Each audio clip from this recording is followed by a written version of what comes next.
so let's put the disk method into practice. We're going to rotate the area bounded by f of x equals negative x squared plus 4. Well, I could just say 4 minus x squared, I mean, really, and the x-axis about the x-axis. And you're going to calculate the volume of the solid of revolution using the disk method. Now, I won't always tell you which method to use, but in this case, I'm telling you to use the disk method because that's the way to go. All right, so you can see this curve right here, and we're taking this region because it says you're taking the region bounded by the curve, the parabolic curve 4 minus x squared and the x-axis. So that would be that region. So number one, I've sketched my region. I will not always give you all the steps like this, but these are the steps. So you want to make sure you do them all. So I've sketched my region, pre-drawn for you in Desmos. I've got everything shaded and labeled. Oh, I didn't label my radius of representative disk, thickness of disk. I got to do all that stuff. Okay, so I want to draw a rectangle, but first I need to figure out which way I'm going. My axis of rotation, it says in the problem, is the x-axis. So it says about the x-axis. That means that it's x-axis rotation. I'll just write this, axis of rotation, right? When they say about. So that means that I'm going to rotate around the x-axis. And that means, by definition, going back, when your axis of rotation is horizontal, then you're going to be drawing your rectangle perpendicular to that axis of rotation. So I'm going to draw a rectangle. Now, of course, there's infinitely many rectangles in here, and you can put them wherever you like. You just need one rectangle that is perpendicular to your axis of rotation. Okay, now the thickness is easy because it's this way. It must be dx for thickness. I mean, no problem. It's written right on the previous page. Okay, and then I need my length of that axis, or the height.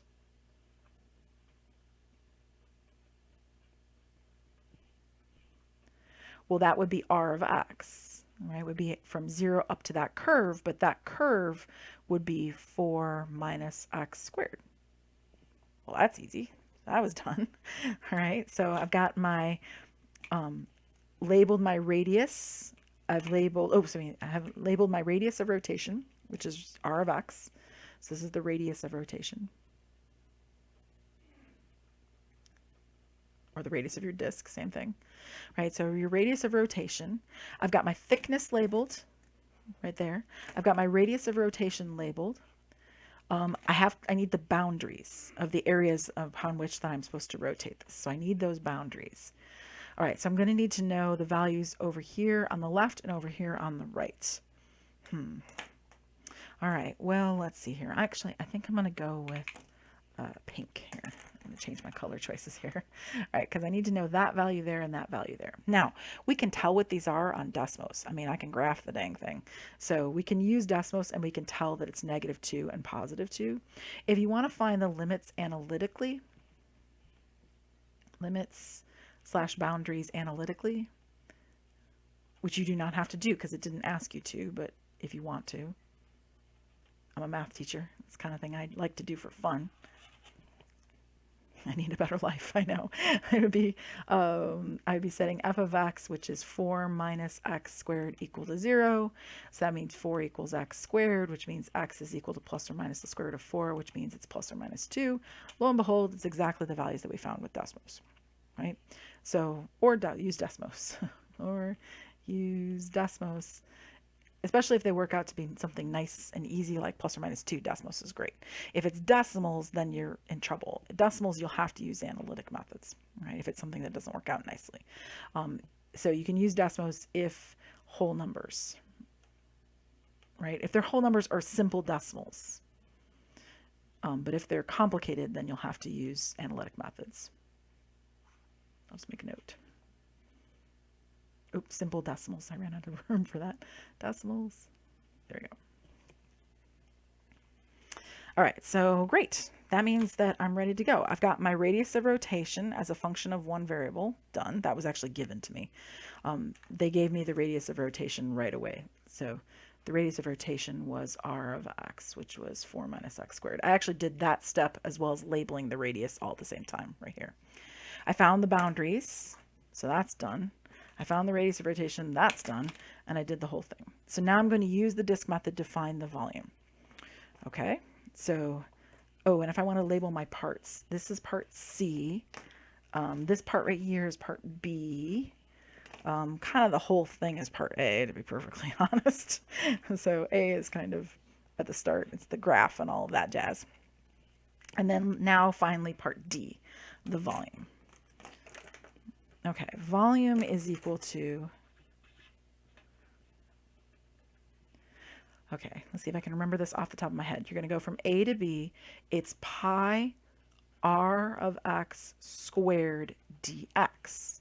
Of course it is, because it's the circular disks. Area of a circle times its thickness gets you the disk, and then you stack them from A to B. Okay, so pi is a constant, so that can kind of come out. I know that A and B are -2 and 2, because I just found those up above. I know that r of x is 4 minus x squared. So I'm going to square that, and it's dx. Okay. Well, I'm done using colors, but I hope you enjoyed it. So this is pi from -2 to 2, 4 minus x squared squared, which would be 16 minus 8x squared plus x, oops, that's a squared, plus x to the 4th dx, which is pi times, oh boy. Well, one other thing I could do is make things a little easier on myself. I could actually go 2 pi. I'm going to be sneaky here. Because of symmetry on this particular object, I can actually go 2 pi and go 0 to 2. I mean, if I'm going to have to find this thing by hand, I might as well make my life easier. Technically, it's not required. I mean, you don't have to. But I'm sitting here thinking, if I want to integrate this thing, then I'd rather not have to deal with it. So 2 pi, and then, let's see, 16x minus 8/3 x to the 3rd, plus 1/5 x to the 5th. We get that 1/5 again, from 0 to 2. And again, if you don't want to do the 2, then it'd be -2 to 2. That'll be fine. Well, this is what Desmos is for, right?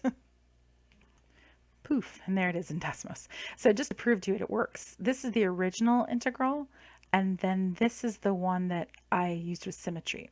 And then this is the actual numbers that I'm trying to find at the end there.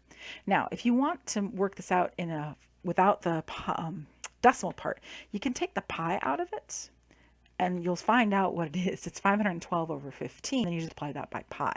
So if you want the exact answer, it's 512 over 15 pi, and then I'll come up with, oh, it's meters cubed, or that's a decimal approximation, 107.233 meters cubed. So this is exact, and this is, of course, a decimal approximation, which a lot of times is fine, depending on what you're trying to do. And the reason it's meters was it was given in the problem that x and y are in meters, so therefore it's meters cubed.